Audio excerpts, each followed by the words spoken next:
Google મેપથી ચોરી કરવાનું planning કર્યું અને ગૂગલ મેપના આધારે તેનું રેકોર્ડિંગ કરી અને તસ્કરોએ પોતાની ટોળકીને મોકલ્યું. મૂળ રાજસ્થાનની આ ટોળકીએ આખી તરકટ રચી અને સાણંદના ઉમિયાધામમાં ચોરી કરી, પરંતુ આ ટેકનોલોજીનો ઉપયોગ જ એમના પકડાવાનું નિમિત્ત પણ બન્યું.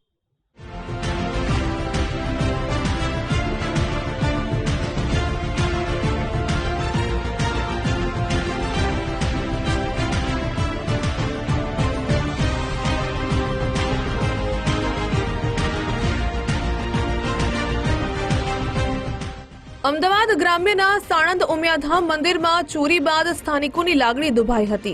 પોલીસે થોડા દિવસોની તપાસના અંતે મંદિર ચોરીના કેસને ઉકેલવામાં સફળતા મળી. અમદાવાદ ગ્રામ્ય પોલીસના હાથે લાગેલી ટોળકીએ મંદિરની રેકી કરી હતી, પરંતુ ગૂગલ મેપથી પ્લાનિંગ કરી અને સ્ક્રીન રેકોર્ડિંગ કરી વોટ્સએપથી એકબીજાને મોકલી હતી.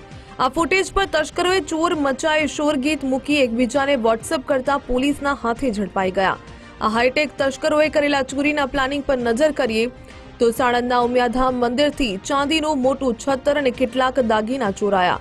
17 જુલાઈએ મધરાતે 2 વાગ્યાની આસપાસ ચોરી થઈ. બીજા દિવસે સવારે પૂજારીને ગામ લોકોએ જાણ કરતા પોલીસે તપાસનો ધમધમાટ શરૂ કર્યો.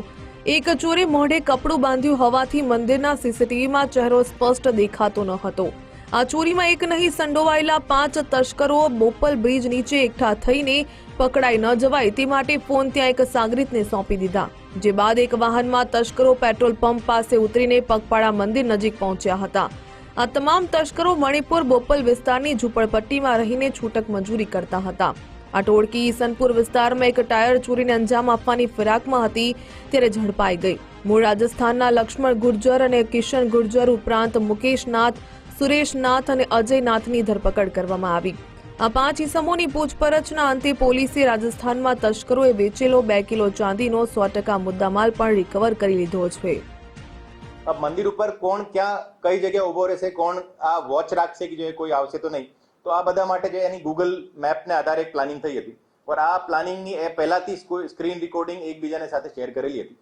ઓર એને આધારે બધી જે ગુના જે છે એને ગુના આચર્યો હતો. એ જે છે એ ચોરી થયા પછી જે ચોરીનો જો સીસીટીવી જો ફૂટેજ હતો, આ ફૂટેજ બધા મીડિયામાં હતો. એને મીડિયાના આ ફૂટેજના બેકગ્રાઉન્ડમાં મ્યુઝિક ચેન્જ કરીને એ લોકો એકબીજા સાથે શેર કરી હતી કે ચોર મચાએ શોર, એને પાછળ જે બેકગ્રાઉન્ડ મ્યુઝિકમાં રાખીને એ લોકો અહીંયાથી એ લક્ષ્મણ અને કિશન આ જે ચોરીનો મુદ્દામાલ લઈને અહીંયાથી રાજસ્થાન ગયા હતા. ઓર રાજસ્થાનમાં એક પ્રતીક સોની નામના માણસને આ બધો મુદ્દામાલ ત્યાં એને વેચ્યો હતો ઓર વેચીને લગભગ 92,000 રૂપીઝમાં વેચ્યો હતો. અમદાવાદ ગ્રામ્ય પોલીસે વિસ્તારના ગુનેગારોને શંકાસ્પદ હિલચાલના આધારે એક મોબાઈલ નંબરના આધારે કિશન ગુર્જરનું લોકેશન મેળવ્યું. જેના ફોનમાં ચોરી થયેલા ચાંદીના છત્તર અને માતાજીની મૂર્તિના ફોટોગ્રાફ મળતા આખી ગેંગ સુધી પહોંચવામાં સરળતા રહી. લક્ષ્મણ અને કિશન ચોરીનો મુદ્દામાલ લઈ રાજસ્થાનમાં પ્રતીક સોનીને 93,000માં વેચ્યો હતો.